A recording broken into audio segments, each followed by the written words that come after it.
Bueno, este es el vídeo de la sexta semana y en esta semana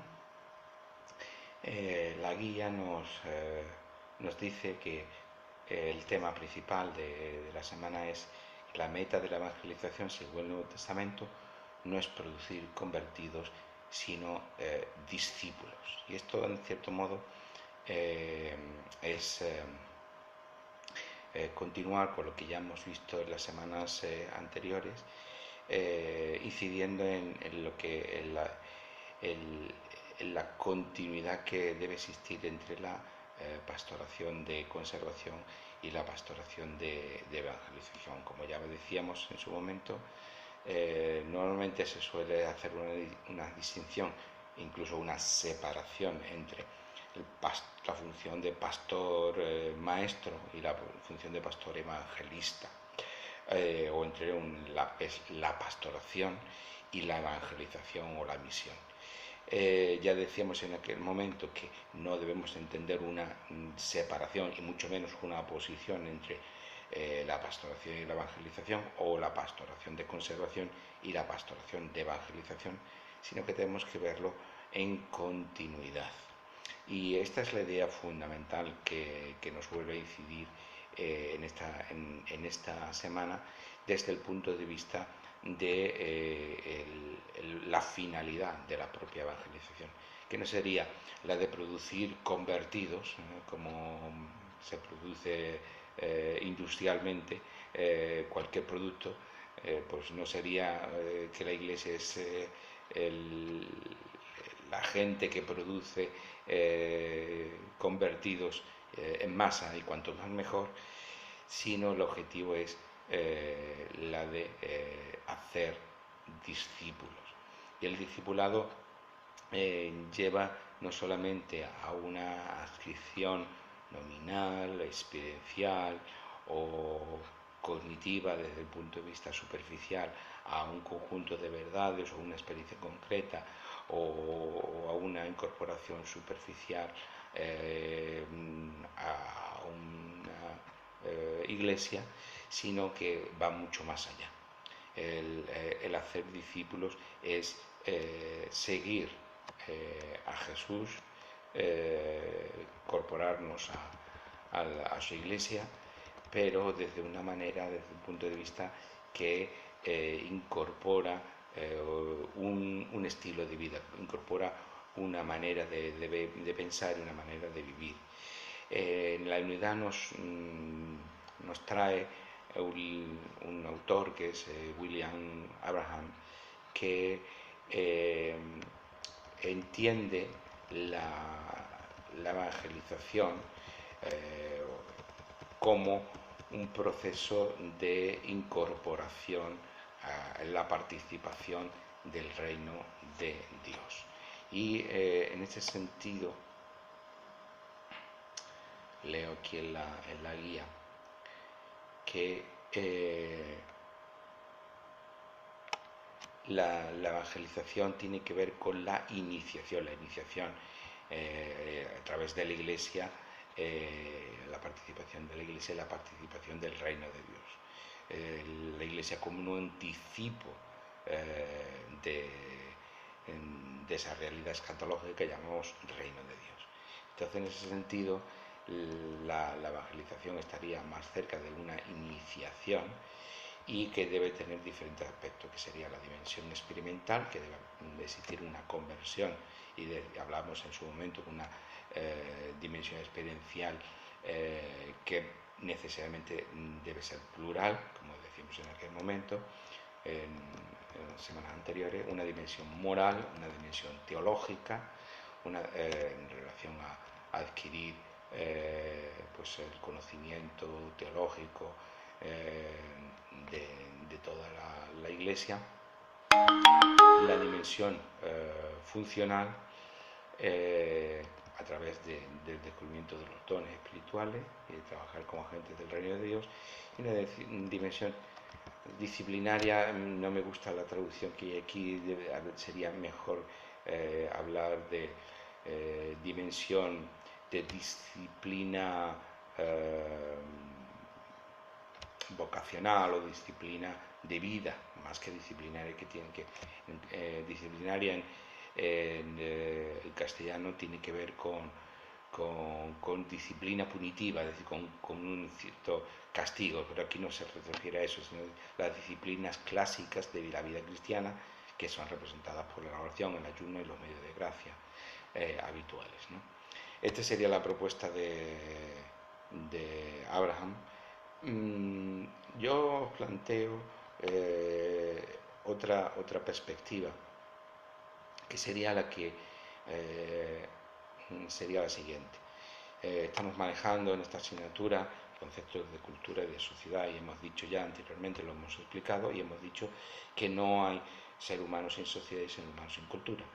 En ese sentido, si entendemos estos mecanismos por los que somos seres humanos, ¿no?, como seres culturales y sociales, podemos definir la evangelización en ese proceso de iniciación del que hablaba Abraham, pero no tanto como participación del reino de Dios tal como lo plantea él, sino de la siguiente manera. Es cierto que nos convertimos en una determinada forma experiencial y también a través de un determinado mensaje que podemos determinar de diferentes formas dependiendo de los contextos en los que nos dirigimos. Esto lo veíamos en las semanas iniciales. Nos iniciamos en una manera de vida, en una manera de vivir un estilo de vida distinto, diferente. Pero ¿dónde adquiere el cristiano ese estilo de vida distinto, ese estilo de vida diferente, si queremos decirlo, esa participación en el reino de Dios, aunque el reino de Dios tendría esa connotación escatológica? Pero bueno, ¿dónde adquirimos ese estilo de vida? Lo adquirimos necesariamente como cualquier otro estilo de vida en sociedad, la sociedad que representa la propia Iglesia, el grupo social que representa la propia Iglesia. La Iglesia aprendemos las pautas de pensamiento y de comportamiento propios de la vida cristiana, del seguimiento de Cristo. ¿Dónde adquirimos o cómo está definido? ¿Dónde sería la Iglesia? Por eso es muy importante el sentido de comunidad, es decir, la vida cristiana no puede entenderse, como muchas veces se entiende, de forma individualista o privada. Yo me las apaño con Dios de forma privada, individual, con mi Biblia en mi casa y ya está. No, hay una dimensión comunitaria que es insoslayable. ¿Por qué? Porque ese proceso de iniciación, de aprendizaje, de esas pautas de comportamiento y pensamiento que ya podemos llamar cristianas en el sentido de seguir a Cristo, se producen en la Iglesia como grupo social distintivo, pero al mismo tiempo ¿dónde adquirimos esas pautas de pensamiento y de comportamiento? Es decir, ¿dónde aprendemos la cultura cristiana? Y esto es muy importante entender bien qué es la cultura, que ahora nos referimos por cultura cristiana. Pues la cultura cristiana no es otra cosa que aquella definición de la realidad que estaría más cerca de ese seguimiento de Cristo. El seguimiento de Cristo tal y como está definido en las Escrituras. Es decir, que las Escrituras entendidas como un todo canónicamente, pero también como un todo coherente en sentido intratextual, nos lleva a una definición de la realidad. Por lo tanto, el proceso de iniciación o el proceso de discipulado sería el tomar contacto a través de la Iglesia con esa definición de la realidad, que nos aporta unos patrones de pensamiento y de comportamiento. Evidentemente la Biblia, las Escrituras, tienen muchas determinaciones socioculturales constitutivas y no hay una única cultura, si identificamos la cultura con las culturas particulares de la Biblia. Pero si vemos la Biblia como un todo, leída narrativamente y intratextualmente, entonces podemos decir que la Biblia produce una determinada definición de la realidad, una cultura determinada. Por lo tanto, la evangelización tendría una continuidad en el discipulado que significa habitar el mundo de significado de la Biblia. Como dice un teólogo norteamericano, George Lindbeck, el texto de la escritura absorbe el mundo. Es decir, la definición que hacemos de la realidad la hacemos a partir de ese mundo de significado de la Biblia, entendida como un todo. Bueno, os dejo esa perspectiva para que la consideréis y podréis considerarla adecuada o no. Eso ya lo dejo al criterio de cada uno. Pero sobre todo la idea básica y fundamental que debemos tener es que debe haber una continuidad entre la pastoración y la evangelización, o la pastoración de conservación y la pastoración de evangelización. Y nunca una oposición y nunca una separación. Esto es importante, y no solamente producir convertidos nominales o convertidos en una determinada experiencia y ya después nunca más se supo, o la Iglesia no se preocupa nada más que en todo caso como mucho de incorporar a esas personas a la Iglesia numéricamente. Debemos preocuparnos por el crecimiento no solamente numérico, sino también de vida de cada una de esas personas. Por otro lado, en esta semana cambiamos de texto, abandonamos ya la lectura terminamos la semana pasada la lectura del Dosel Sagrado y entramos en un nuevo texto, que es el libro Modernidad, Pluralismo y Crisis de Sentido. Es un libro que escriben conjuntamente Peter Berger y Thomas Luckmann, que ya habían colaborado anteriormente en un libro previo al Dosel Sagrado, que es La construcción social de la realidad, que es el año 1966, que es donde Peter Berger y Thomas Luckmann trabajan su marco teórico. Bueno, en ese libro no hemos visto nada, pues es un libro muy cargado teóricamente y se nos escapa un poco de nuestra programación. Pero aquí vuelven a colaborar conjuntamente en este libro. Nosotros empezamos la semana con el capítulo número 3. Aquí lo que básicamente tenemos que tener en cuenta es lo siguiente.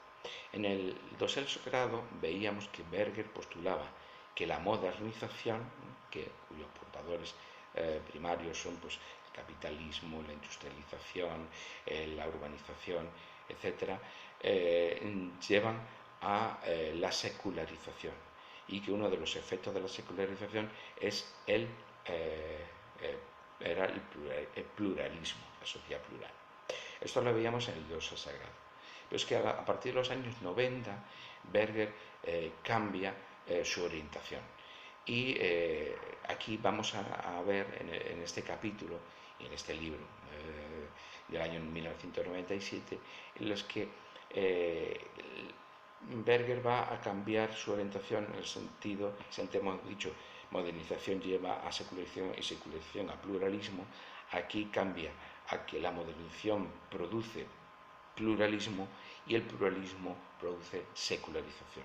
Lo que eso supone que en el Dosel Sagrado Berger estaba suponiendo que la modernización conducía necesariamente a la secularización y por lo tanto la sociedad iba a ser cada vez más secular, y a partir de los años 90 la sociología empieza a darse cuenta, Berger entre ellos, pero no solamente Berger, otros autores también, que según la realidad empírica, según los datos que se pueden extraer de la sociedad ya a finales del siglo XX, es que la secularización no es un proceso unilineal en el que cada vez más personas son seculares, o que más hay estructuras de la sociedad son seculares de una forma unilineal e inevitable, sino que se produce, están produciendo tendencias, ya a finales de los años, en la década de los 90 se producen tendencias de volver a resurgir en la esfera pública las religiones, en el que hay un fenómeno global que es el crecimiento y el auge del pentecostalismo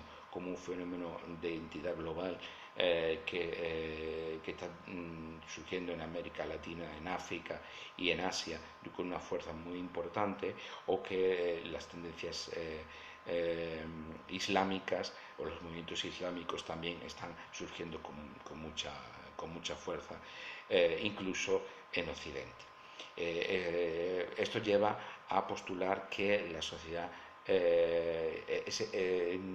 no se está secularizando como podía preverse. Y eso va a cambiar las orientaciones de los sociólogos. Sobre esto volveremos más adelante y lo veremos con detalle. Pero básicamente la idea ahora aquí, para entender lo que tenemos aquí en el texto, es esta, la de que la modernidad produce una sociedad netamente plural. Esta sería la idea fundamental. Y lo que nos explica Berger y Luckmann en este capítulo es que la sociedad contemporánea, por lo tanto, es una sociedad plural, que el pluralismo no es una cosa nueva porque ya se ha dado en sociedades premodernas, como por ejemplo la sociedad helenística, por ejemplo, la sociedad, incluso la sociedad medieval, era una sociedad también hasta cierto punto plural, o sociedades asiáticas, como por ejemplo la sociedad hindú, que también ha sido una sociedad plural. Pero ese pluralismo no es el pluralismo como se vive en la modernidad, porque el pluralismo en esas sociedades premodernas a veces era un pluralismo segregado, es decir, los grupos sociales, aunque vivían en una única sociedad y era una sociedad plural, vivían como grupos relativamente separados o segregados, ¿no? Pensar, por ejemplo, en el judaísmo, presente en muchas sociedades, pero siempre como una subcultura, una cultura propia, con un cierto grado de separación de otros grupos sociales. Por lo tanto, estas sociedades plurales premodernas, o bien eran sociedades plurales pero segregadas hasta cierto punto, con comunidades con un grado variable de separación entre ellas, o que todavía podían apelar a un sustrato común, una definición común de la propia realidad. Eso ya no se da en la sociedad moderna, porque la interrelación es mucho mayor, ya incluso no solamente a nivel de grupos sociales, sino incluso de individuos. Y aquí nos dice en la página 61, el texto dice que en esta sociedad moderna el individuo crece en un mundo en el que no existen valores comunes que determinen la acción en las distintas esferas de la vida, y en el que tampoco existe una realidad única, idéntica para todos. Este sería, digamos, el rasgo distintivo del pluralismo en la sociedad moderna respecto a las sociedades premodernas. Por ejemplo, la sociedad romana, pues, aunque era una sociedad plural en lo cultural, había una sociedad en lo político y lo económico unificada, y al mismo tiempo, por ejemplo, hay el tema muy importante había un culto público, el culto público al emperador, precisamente como un elemento de cohesión de toda la sociedad romana, y de ahí que bien se deriva el que si los cristianos de la iglesia naciente se oponían a ese culto, se entendiera como que lesionaban precisamente la coherencia social de esa sociedad. Pero básicamente esta es la idea fundamental. que en la sociedad premoderna todavía hay un sustrato común de tipo religioso. Como decíamos en el sagrado, toda la sociedad construye un orden de sentido y la religión dota de ese orden de sentido de un fundamento trascendente, básicamente. Esa es la idea. En toda la sociedad premoderna, las sociedades premodernas que son plurales, está segmentada en grupos sociales más o menos separados, pero todos comparten un sustrato común que tiene un sentido trascendente, porque tiene un sustrato religioso. Eso es lo que desaparece, o lo que desaparece, sino lo que cambia la sociedad en el pluralismo contemporáneo, en el que ya no hay un único sustrato, no hay un único orden, sentido, y en el que además los valores que sean comunes, por ejemplo la sociedad contemporánea occidental, pues comparte el valor de los derechos humanos, pero los derechos humanos, tal como se entiende en la sociedad contemporánea, no tienen un sentido último o trascendente. Por lo tanto, su definición de la realidad no puede ser omniabarcante ni tampoco que determina últimamente la vida de las personas. Esa sería un poco la idea fundamental. Y lo que ya hemos dicho anteriormente también, que lo vemos por ejemplo en la página 71, es este cambio del que ya hemos hablado y que dice Luckmann y Berger aquí, página 71 de este capítulo número 3, que en esa sociedad plural el elemento secular también está presente.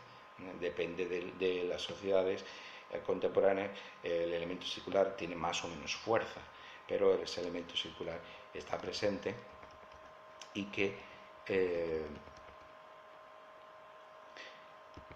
si en la tesis de la secularización, la teoría de la secularización clásica, que todavía vemos en el Dossier Sagrado, es que la modernidad conduce de forma inevitable a la secularización, entendida esta como la pérdida de influencia de las instituciones religiosas en la sociedad y como la pérdida de credibilidad en las interpretaciones religiosas en la conciencia de la gente, que es como lo definía Berger allí en el Dossier Sagrado, emerge ahora en esta sociedad plural una especie históricamente novedosa, que es la persona moderna, que cree poder manejar su vida personal y la existencia social prescindiendo de la religión, pero que Berger admite que esta persona moderna en sentido secular existe, y que la secularización como desinstitucionalización, que veíamos también las semanas anteriores, también se va dando, se abriendo paso a lo largo desde el siglo XVIII en adelante en Occidente. Dice en la página 72, lo que sí resulta cuestionable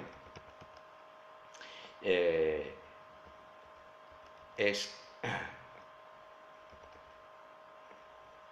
que leo que la ecuación entre modernidad y secularización es cuestionable, esa ecuación como una relación de necesidad entre modernidad y secularización, o lo que dice aquí que la ecuación entre modernidad y secularización debe ser considerada con escepticismo.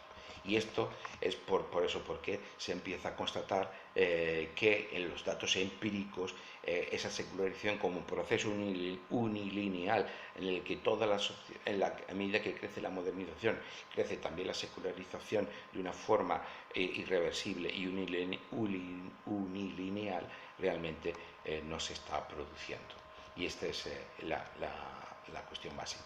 Sobre esto vamos a volver más adelante y vamos a tratar este tema del pluralismo y de sus consecuencias de una forma detallada en las próximas semanas. Básicamente lo siguiente que viene a decir, y lo vamos a ver esto sí en las próximas semanas en relación a la lectura de este libro, es que esa situación de pluralismo, de modernización y de pluralismo, acompañada en mayor o menor grado por la secularización, producen crisis de sentido. Crisis de sentido porque no hay un único sentido ni abarcante común a todas las personas que forman parte de la sociedad. Esta es la idea fundamental, que en cierto modo la modernización y el pluralismo producen crisis de sentido en la vida individual de las personas. Sobre esto volveremos y veremos la importancia que esto tiene también para nuestro tema de la evangelización, pero esta sería la idea fundamental. Y por otro lado, con esto termino esta semana, es trayéndolo al tema de la evangelización, vemos la importancia que estos temas, estas perspectivas tienen para nuestra asignatura, porque si al principio de la asignatura decíamos que no debíamos considerar una única manera de entender la evangelización, y también hemos dicho que no hay una única experiencia común a todas las personas, una única experiencia de conversión común a todas las personas, ni tampoco hay un punto de partida común para transmitir el mensaje del Evangelio a todas las personas, sino que tenemos que considerar una pluralidad de maneras, de formas, de experiencias. Ahora entendemos el porqué. La razón por ello no es una razón arbitraria, sino es precisamente porque vivimos una sociedad plural. Si vivimos una sociedad plural, ahora entendemos el por qué no podemos partir de una única experiencia, porque habrá distintas personas a las que podamos apelar a un núcleo experiencial distinto, plural, diferente, pero igualmente tendremos